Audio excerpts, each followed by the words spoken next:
Ini dari Pak Jokowi disebut-sebut, saya ke KSP dulu, silakan Mas Agung. Iya, makasih Mbak Mano.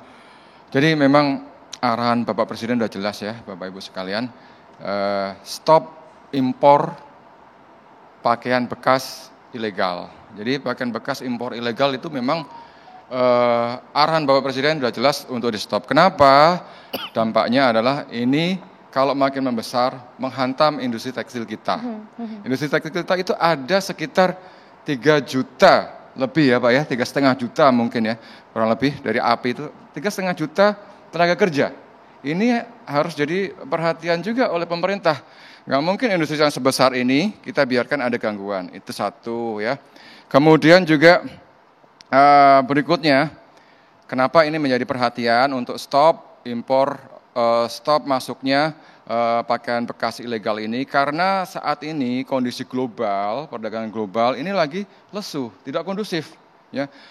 Ekspor tekstil kita turun, ya, turun sampai sekitar 35%. Nah, kalau dengan demikian, sekarang mana lagi yang mau diandalkan oleh industri tekstil kita, kalau bukan market dalam negeri, market domestik kita.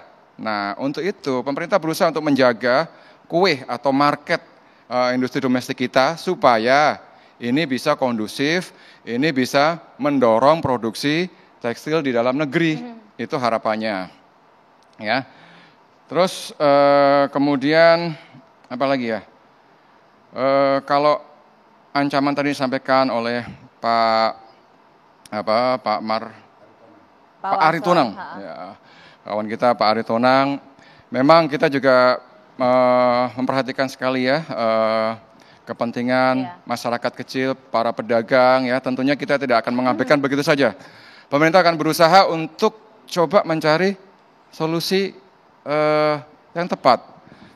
Tempo hari Pak Menko UKM, Pak Teten juga sudah menyampaikan kalau beliau responsif ya, membuka untuk mencarikan jalan keluar kepada para pedagang yang terdampak pelarangan impor tekstil ilegal ini. Ya. Nanti coba komunikasi.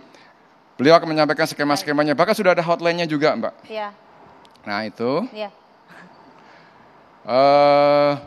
Dan harapannya ini bisa memberikan alternatif. Dan kepada masyarakat kami juga ingin menyampaikan bahwasanya untuk produk-produk pakaian bekas ini memang sangat menarik sekali. Kenapa? Karena ini branded ya, satu kebanggaan buat orang yang memakainya.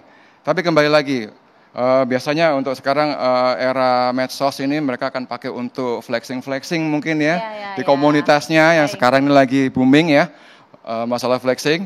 Nah, cuman kita ingin nantinya ini supaya flexing itu jangan barang branded dong.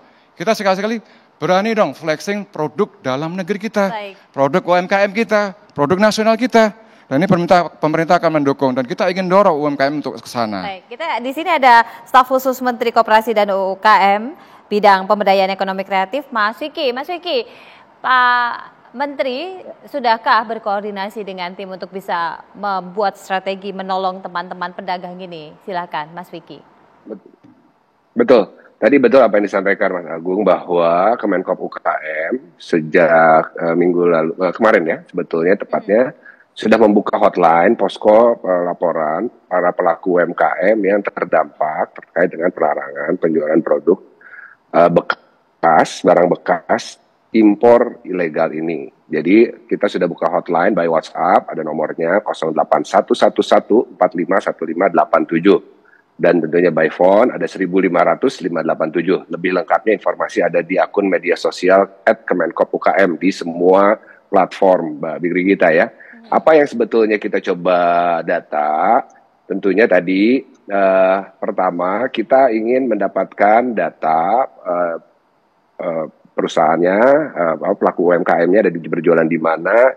Yang kedua kita juga ingin mendapatkan informasi bisnis modelnya. Kenapa penting? Agar kita langsung bisa memberikan paket solusi. Apa yang saya sebut sepaket solusi? Yang pertama, yang ingin kita dorong adalah substitusi. Tentunya dari produk UKM kita juga nggak kalah sebetulnya Pak Mor. Tadi apa yang disampaikan Pak Ari Tonang, kalau misalnya pelaku, kebetulan saya juga 18 tahun pelaku di sektor clothing distro ini dengan saya anak buahnya Pak Ade juga dulu sebelum di pemerintahan di Bandung gitu ya, membuat brand sendiri. ini kan sebetulnya di sisi yang lain brand-brand lokal ini juga teriak terkait dengan adanya banjirnya produk-produk barang bekas ilegal yang murah, tentunya juga karena ilegal kan ya pasti murah, nggak bayar pajak dan seterusnya.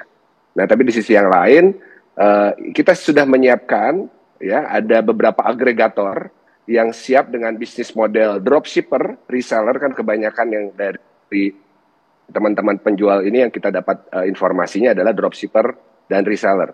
Ini sudah ada brandnya, apakah ada tergantung nanti marketnya seperti apa. Kalau misalnya produk pakaian muslim sudah siap, ada pakaian yang street fashion sudah siap, ada yang pakaian casual, ready to wear, perkantoran, apa segala macam. Banyak sekali brand-brand lokal UKM yang sebetulnya juga secara kualitas dan segmen harganya bisa kita juga berikan alternatif ya. Di setiap brand ini kan tentunya ada target marketnya, ada yang menengah ke bawah, ada yang kelas menengah ke atas, bahkan ada produk UKM yang kelas premium juga ya. Itu dari sisi produk. Di sisi yang lain kita juga sudah bicara dengan BRI dan BNI untuk menyiapkan skema pembiayaannya apabila dibutuhkan.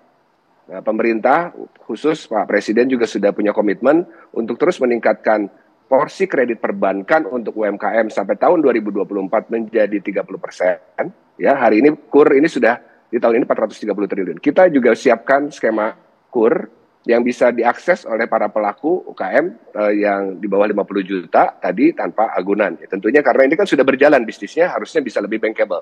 Demikian Mbak Brigita.